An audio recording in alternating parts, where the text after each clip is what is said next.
All right, let's just dive right into this explainer. As a business mentor, I literally see people making the exact same financial mistakes day in and day out. It's like a broken record. But today, we're looking at some source material that explores a pretty fascinating phenomenon, how some folks quietly build massive generational wealth, while others are just one broken water heater away from total ruin. To make this fun, we're going to learn 10 wealth-building tricks by following the whimsical, kind of cartoony journey of this impulse-buying guy named Kiko. Now, Kiko is basically a walking summary of what not to do with a paycheck. But hey, today we're going to fix his life and maybe pick up some absolutely crucial skills for our own. Let's take a look at the classic before and after. So on the before side, here's Kiko. He just got paid, and boom, he's instantly sweating over receipts, right? But of course he's posting a perfectly filtered picture of a designer coffee and a brand new smartphone he bought on this absolutely brutal installment plan. We call this the stressed path flex culture. You know the type, constantly showing off online to look super successful while secretly drowning in debt behind the scenes. Now, flip over to the after side, quiet wealth. The source material highlights that true wealth operates completely differently. Many highly successful business owners literally wear the absolute simplest clothes. Why? Because their peace of mind comes from their actual growing investments, not from flashing brand names. Turns out, you really don't need to look rich to actually be rich. So we really got to ask ourselves, why does Coco spend like this in the first place? Picture this. Kiko is up at 3 a.m. scrolling a flash sale just to cope with a totally awful day at work. We really have to ask if his whole "I deserve this" mentality is actually a reward, or is it just a really expensive emotional escape? Honestly, we've all been there, right? One bad meeting, and suddenly, wow, you've got 7 incredibly expensive, highly unnecessary items sitting in your cart. The source actually points out that spending money just to feel better for a few fleeting minutes is a massive, massive trap. You aren't actually rewarding yourself, you're just trying to escape, and your wallet is the one paying the devastating price. Well, that brings us right to your very first action item, the 48-hour spending challenge. And hey, as a mentor, I'm issuing this challenge to you right now. Here are the steps. Step 1, you see the item. Step 2, wait exactly 48 hours. Just let that cartoony, impulsive excitement completely fade.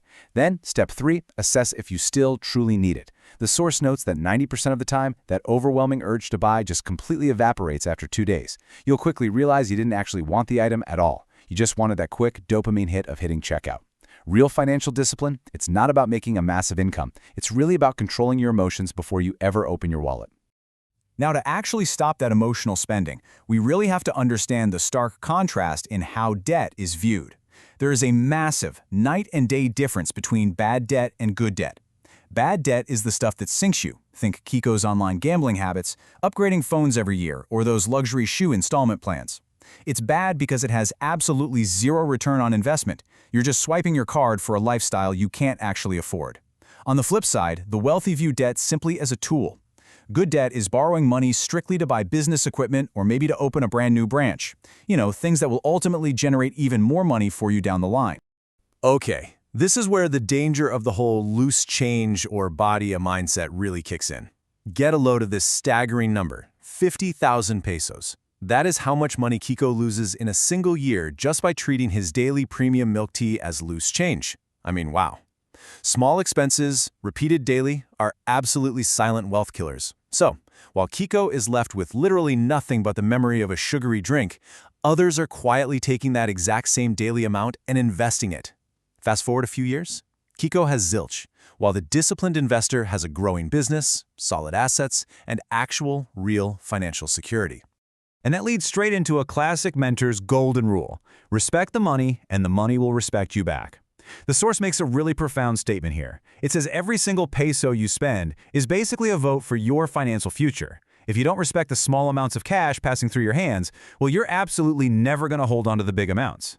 Small repetitive expenses will just quietly drain you dry.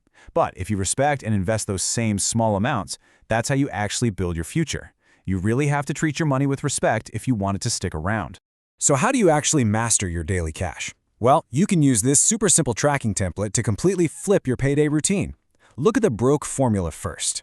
Kiko used to take his income, pay his bills, buy his luxury items, his lujo, and then, maybe, see if anything was left over for savings. Spoiler alert, it was always zero. But the wealth formula changes the whole game.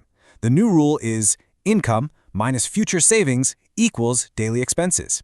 The very first bill you pay is to your future self. You deduct your savings and investments right off the top. If there's no money left for luxury after that, then you simply don't buy luxury. It really is that straightforward. All right, let's shift gears a bit and talk about some social hacks. First up is the haggle hustle. The whole idea here is to just drop your pride and save your money. There's this strange kind of silly pride issue where people feel totally embarrassed to ask for a discount, usually because they're terrified of looking poor. But the source points out something fascinating. Some of the wealthiest business people on the planet are the absolute best negotiators, and they don't do it because they're broke. They do it because they deeply, truly understand the value of a dollar. Dropping your pride to keep more of your own hard-earned money doesn't make you cheap. Honestly, it makes you incredibly wise. And that brings us to arguably the most powerful social hack of the entire bunch, guanxi. Now, guanxi is a concept that highlights the undeniable power of your network and the people in your daily circle. It completely proves that Kiko doesn't necessarily need some brand new, magical opportunity to get rich. Honestly, he just needs a new environment. Because whether you want to admit it or not, you slowly become exactly like the people you spend the most time with. Basically, your network is your net worth in training. Just look at the difference here. A toxic circle completely normalizes gossip, drama, and overspending. If Kiko's hanging out with folks who only ever complain or brag about their latest impulse buys, his wallet doesn't stand a chance. That behavior simply becomes his baseline normal. But if he completely upgrades his circle to a wealth circle, people discussing business ideas, investments, and personal growth, he's going to inevitably catch that mindset. He won't even have to try that hard.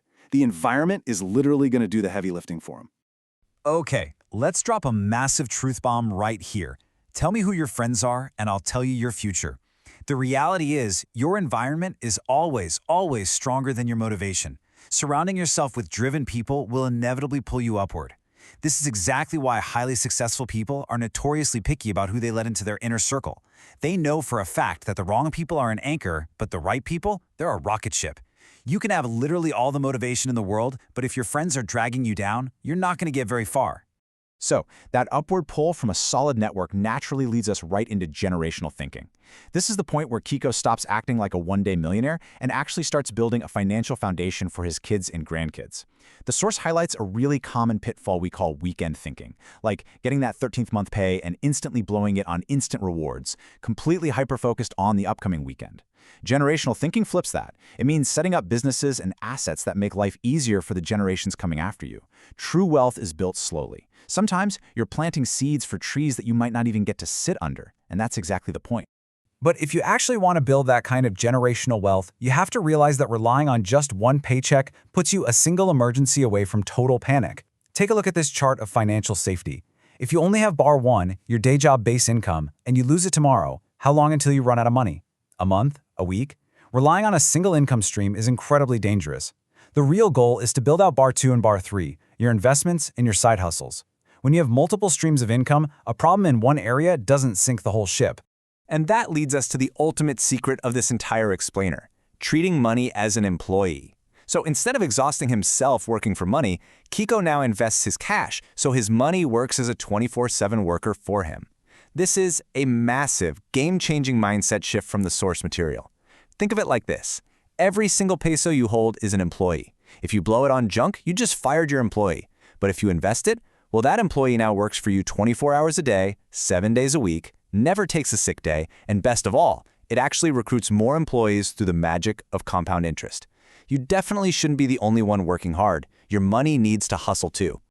Okay, to put all of this together, here is a quick checklist of easy money habits you can start this very week. And hey, you don't have to do everything at once. First, just stop the PawFlex posting. Give it a rest. Second, start tracking a 48-hour spending freeze on your next online cart. Third, skip that daily expensive milk tea. Fourth, use our new template and deduct your savings first on payday. And number 5, take a really hard look at your social circle and see if you need an upgrade. As we wrap up this explainer, I've got one final question for you. Which wealth habit will you start today? I really challenge you to choose just one habit right now to change your financial future. Remember, quiet wealth isn't built overnight. It's built by the small, seemingly cartoony, everyday choices we make. So, which habit is going to be your very first step away from Kiko's old, stressful life and into true financial freedom? Think about it. I'd love to hear about your journey below. Catch you next time.